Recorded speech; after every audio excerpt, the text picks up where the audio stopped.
Seperti yang kita ketahui bersama, bahwasanya masa jabatan presiden dan wakil presiden di Indonesia dibatasi maksimal 2 periode.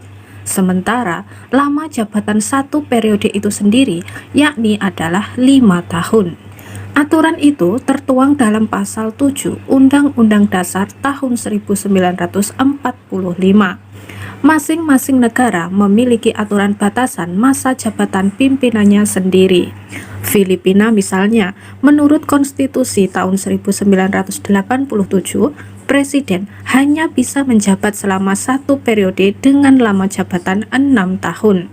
Sama seperti Filipina, masa jabatan presiden Korea Selatan juga dibatasi satu periode dengan lama jabatan 5 tahun. Pembatasan ini ditetapkan melalui amandemen konstitusi tahun 1987. Lain halnya dengan Amerika Serikat, sejak amandemen konstitusi ke-22 tahun 1951, masa jabatan presiden dibatasi maksimal 2 periode.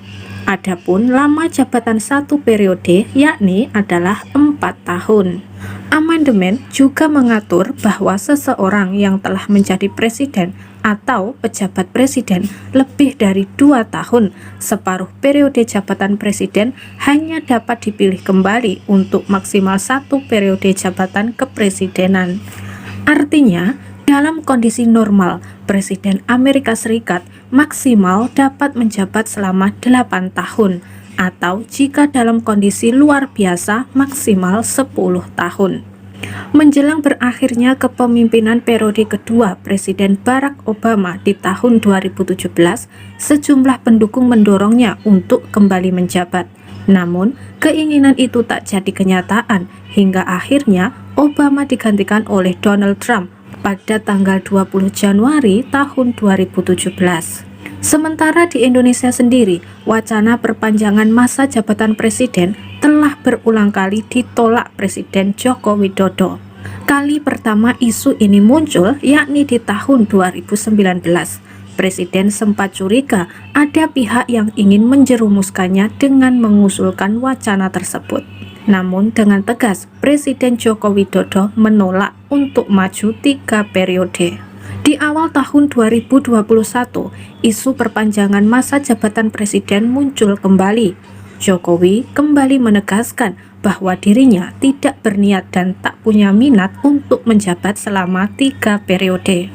Sikap ini, kata dia, tidak akan pernah berubah, sebagaimana bunyi konstitusi atau Undang-Undang Dasar tahun 1945, masa jabatan presiden dibatasi hanya sebanyak 2 periode.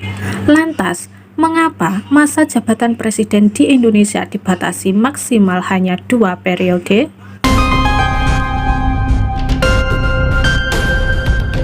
Menurut anggota Dewan Pembina Perkumpulan untuk Pemilu dan Demokrasi atau Perludem, Titi Anggraini, data global mencatat bahwa 43% konstitusi dunia mengatur batas masa jabatan untuk eksekutif nasional.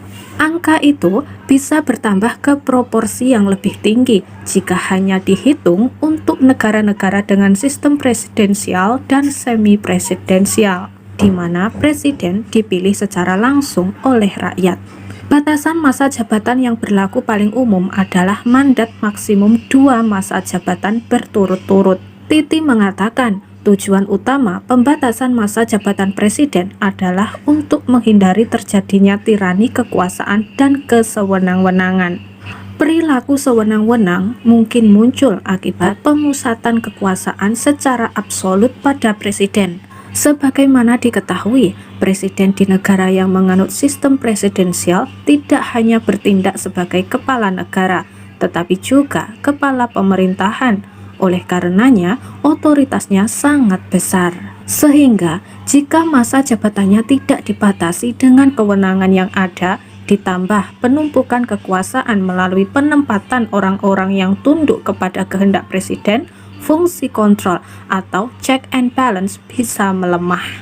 Indonesia sendiri pernah berada di bawah kepemimpinan Presiden Soeharto selama 32 tahun. Rezim ini merefleksikan situasi pemusatan kekuasaan, lemahnya kekuatan penyeimbang, dan terjadinya kesewenang-wenangan akibat penyalahgunaan kekuasaan.